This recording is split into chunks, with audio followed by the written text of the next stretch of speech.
Mark 8 is probably the most advanced computer in the world during World War II. It's made by the Ford Computing Company, no relation to the Ford Motor Company, different Ford. This guy, Hannibal Ford, he invented a lot of these computers. It gave the U.S. Navy a huge advantage in World War II. This was state-of-the-art stuff. World War II, you probably would have needed top secret clearance to even come into the space here. But nowadays, the crazy thing is, all this fits in here. Both of these rooms actually fit in there. But how this computer works, you can actually see in the top here all the gears. So I'm going to turn it on. I'm going to give it some numbers here. So anybody want to help me operate the computer here? Come around this side if you want to help me here. Alright, so we're going to give it some numbers. Let's say our ship is moving at a speed of 10 knots. You're going to turn that, it's going to operate this. Put that up to 10 knots. Now you're going to do target speed. Let's get that up to 10 knots as well. That's wind speed. What does that say? Do that for 10. And then the target for 10. So now we've told the computer our ship is going along a slow speed of 10 knots. The other bad guy ship is moving at 10 knots as well, and the wind is blowing at 10 knots. We have courses here. So the picture of our ship says we're going this way. The bad guy ship is coming right at us. So that means if they're moving, the range is going to be slowly closing. So the computer is knowing that, and this is talking to the gun barrels up top. So it's saying, all right, the ship is coming closer. We're going to have to keep lowering and lowering the gun down as the ship gets closer. So we are locked on the target right now. We can up the range a little bit if needed. When I turn this is my favorite one. They call this a spider gear. So let's say the target is about 12,000 yards away, which is still a pretty short range shot for a battleship. Shoots up to about 40,000 yards. So right now, this is telling the turret, if we want to hit that ship, you have to aim this far left or right, and you have to aim this high up or down. And it's talking to the guns. It's sending this signal up through the switchboard, so we can basically remote control them from down here. Let's say in battle, we take a hit. We just lost electrical power in here. Now we can't use the computer, right? But there's always a backup system.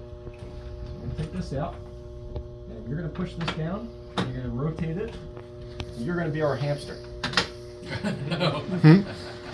So you're now the hamster running around the wheel, and you can power the computer for the rest of the battle doing that. So there's always a backup system on the ship.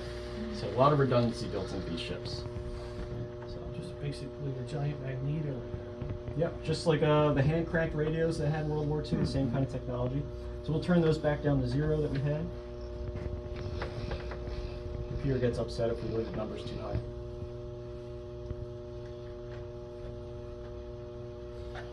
By using this computer in World War II, New Jersey actually hit a Japanese destroyer and damaged it at a range of 20 miles, which is the longest shot from one ship to another in history. I don't know where you guys are coming from, but from right here, that's about from here to the King of Prussia Mall over in Pennsylvania. So imagine trying to hit a car on the highway going 40 miles an hour from here to there. Wasn't a direct hit, so some people don't like to count it, but it landed right next to their ship, and one of those 1-ton shells blowing up underwater under a small destroyer. It did some damage. They had smoke coming off the ship. They slowed down, so I would think they would count it as a hit. So, so very long range shot. All right, so we aim the guns. Now we actually got to shoot them. So we're going to come over here to the triggers.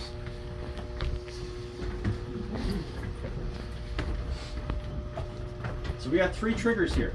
So it's not 3 triggers for 3 guns. The trigger on your left is what's called the salvo alarm. So before you can fire the guns, you would have to basically warn everybody that gun's going to go off. There's a giant explosion. You do not want to be on the deck when the gun goes off.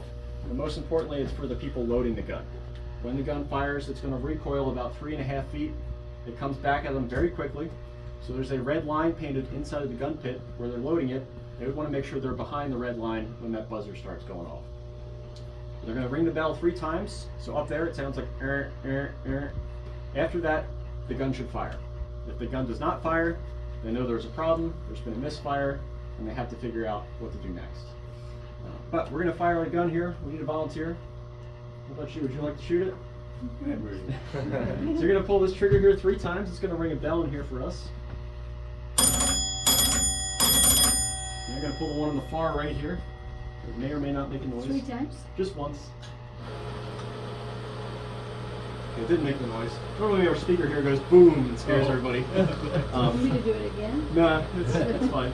So after you shoot, you're going to get a printout from your teletype that tells you how fast your muzzle velocity was. So the shell should come out of the gun at about 2,500 feet per second. It's about Mach 2.2. If it came out a lot slower than that, we know the gunpowder batch we just used may not be as good as it should be, and we need to call ahead so the people we just fired over their heads, let them know it might be a short shot. So it's going to print that out for you. Right now your shell is still flying through the air.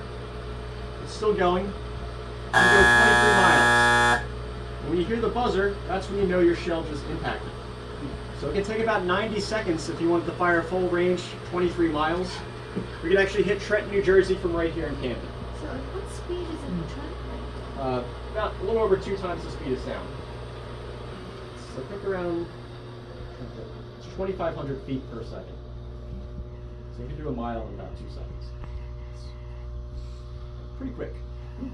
At full range though, the shell is actually going to almost go higher than an airliner. It goes about 38,000 feet up in the air. So imagine you're flying along, looking out the window of the plane, and you see a bullet just fly up past you. It keeps going. So these shells come down at a really high angle, which is by design because a lot of battleships put their thickest armor on the side of the ship. If you have a shallow range shot and it comes in and hits the side, that's the thickest part of the armor. So our guns, they're going to shoot up, they come in and they hit the thinner top plate. So it goes down through the top of the deck.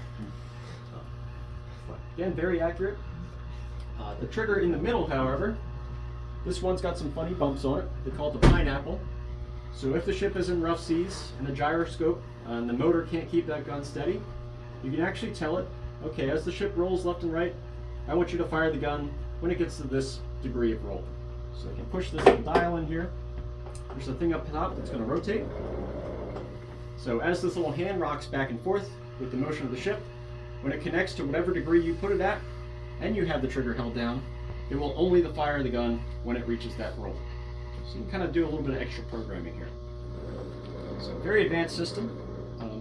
Again, built late 1930s. They used this up until 1991. So this was never replaced.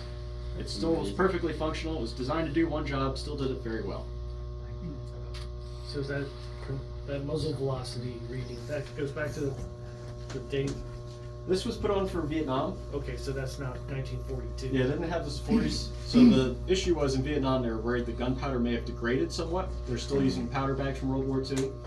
So to make sure it was, coming out the proper speed, they basically put like a state trooper speed gun on the roof of the turret. So as the bullets fly out, they could say, okay, that was the right speed. If it was the wrong speed, they look at the batch number of that gunpowder and say, that batch isn't good. They didn't want short shells. Yeah, exactly. Like troops. Especially because we're firing over our own guy's head. So in Vietnam, they basically would just sail up and down the coasts. If anybody called out for help, they would start firing. New Jersey fired about 5,800 and some rounds in Vietnam in less than a year, which is more than double of World War II and Korea fired by this ship, and more than double any of our sister ships in their entire career from beginning to end. So Vietnam was a very busy time. They would use the computer over there, which is your shore bombardment computer for that, where this computer is mostly ship to ship. Would that have basically worn the barrels out, worn the tubes?